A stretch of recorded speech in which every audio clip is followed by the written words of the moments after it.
주님이신 아버지 찬미 받으소서.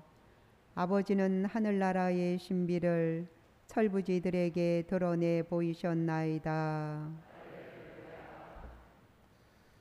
주님께서 여러분과 함께 또한 사제의 영과 함께 루카가 전한 거룩한 복음입니다. 주님 영광 받으소서. 그때 예수님께서는 고을과 마을을 두루 다니시며 하나님의 나라를 선포하시고 그 복음을 전하셨다. 12 제자도 그분과 함께 다녔다. 악령과 병에 시달리다가 낫게 된 몇몇 여자도 그들과 함께 있었는데 7 마귀가 떨어져 나간 막달레나라고 하는 마리아, 헤로데의 집사 구자스의 아내 요한나, 수산나였다. 그리고 다른 여자들도 많이 있었다. 그들은 자기들의 재산으로 예수님의 일행에게 시중을 들었다. 주님의 말씀입니다. 그리스도님 찬미합니다.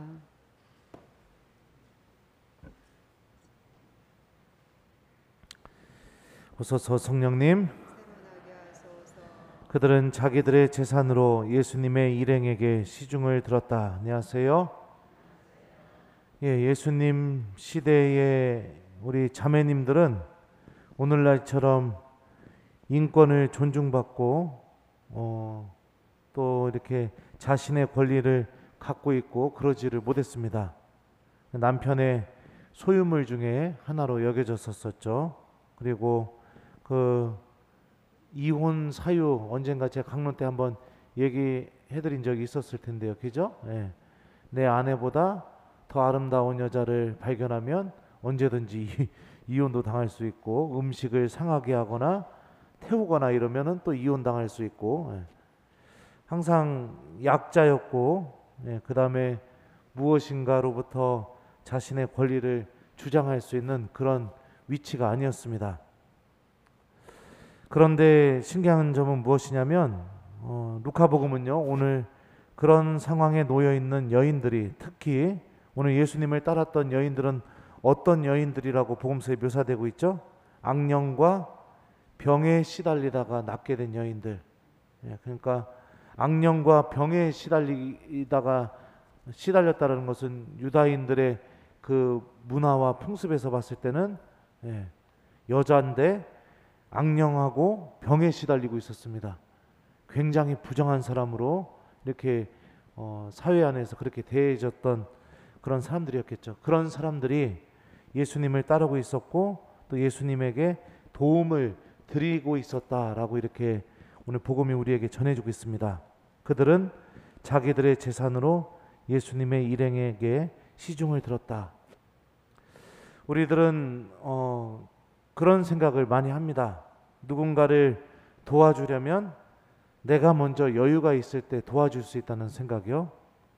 돈이 좀 있어야 자선도 할 수 있는 것이고, 내 삶이 어느 정도 안정되고 풍요로워져야 누군가에게 나눔을 실천할 수 있고 또 누군가를 도와줄 수 있다고 보통은 그렇게 생각합니다. 지금 당장은 나도 힘들기 때문에, 지금 당장은 내가 먹고 사는 것이 너무나 어렵기 때문에 나만을 위해서 살아가는 것이 우선이 되어야 된다고 그렇게 내 마음속에서부터 당연하게 받아들이면서 살아가는 경우들이 종종 있습니다. 이런 생각은 분명 틀리지 않은 생각인 것 같습니다. 그리고 삶을 살아가는데, 그리고 내가 내 삶을 보다 나은 삶으로 이끌고 가는데 아주 현명한 선택이기도 합니다. 믿음을 갖고 있지 않는 사람의 일하면요, 하느님에 대한 믿음이 없다면 그렇게 생각하고 살아가는 것은 아주 현명한 선택이죠. 그런데 우리들은 믿음을 갖고 있는 사람들입니다. 그리고 우리들의 믿음의 가장 중심이 무엇이냐면, 이 삶을 통해서, 지금 내가 살아가는 이 삶을 통해서 하느님 나라를 준비하는 것, 하느님 나라를 기다리고 있는 것, 하느님의 구원이 있다는 것, 하느님과 함께하는 영원한 생명이 있다라는 것을 믿고 있는 사람들입니다. 오늘 일독서에서 바오로 사도가 이렇게 이야기합니다. 우리가 현세만을 위하여 그리스도께 희망을 걸고 있다면 우리는 모든 인간 가운데에서 가장 불쌍한 사람일 것입니다. 그러나 이제 그리스도께서는 죽은 이들 가운데에서 되살아나셨습니다.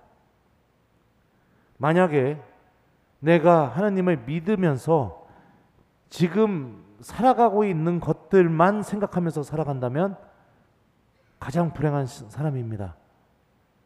잘못된 믿음을 갖고 있기 때문입니다. 하나님을 믿고 있으면서 내 손주들, 내 자녀들 대학 붙는 거 이런 것만 중요하게 여기고 내가 좀 더 부유해지는 거 이런 것만 중요하게 여기고 그러면서 하는 그 이유 때문에 하나님을 믿고 있다면 바오로 사도의 말씀처럼 가장 불행한 사람입니다. 왜냐하면은 가장 중요한 것을 믿음 안에서 바라보지 못하고 있기 때문입니다. 우리들은 이 세상의 삶을 통해 하나님 나라를 준비하는 사람들입니다. 이게 우리 믿음의 핵심입니다. 하느님과 함께하는 이 하느님 나라를 준비하는 데 있어서 가장 중요한 것이 무엇인가? 마테오복음에서 예수님께서 이렇게 말씀하십니다. 내가 진실로 너희에게 말한다. 너희가 내 형제들인 이 가장 작은 이들 가운데 한 사람에게 해준 것이 바로 나에게 해준 것이다.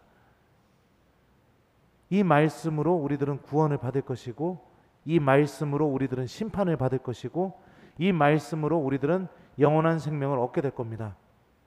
그러니까 누군가를 도와주고 누군가에게 자선을 베풀고 내가 친절하게 대해주고 사랑해주고 도움의 손길을 내미는 것, 이것은 하느님 나라를 준비하는데 우리들에게 우선적으로 우리들 마음 안에 자리 잡혀 있어야 되는 가장 첫 번째 삶의 방식이라는 것이죠.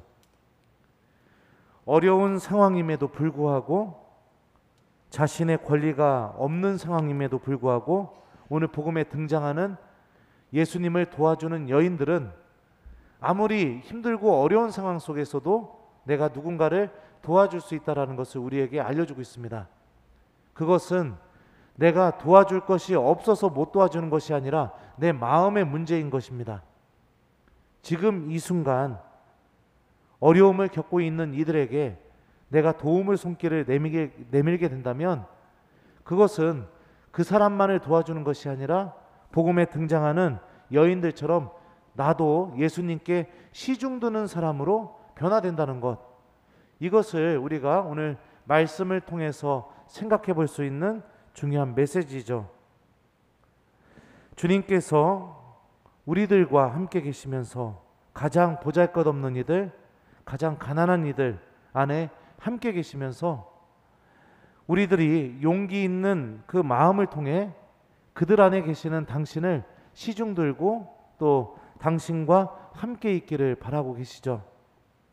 인색한 마음, 또 나만 중요하게 여기는 마음, 내가 좀 더 풍요로워지기 전에는 다른 사람에게 무엇인가를 해줄 수 없다고 여기는 마음, 이런 모든 마음은 어떠한 생각에서 나오느냐면 하느님 나라를 잊어버리고 이 현세만 중요하게 여기는 마음에서 나오는 잘못된 열매들입니다.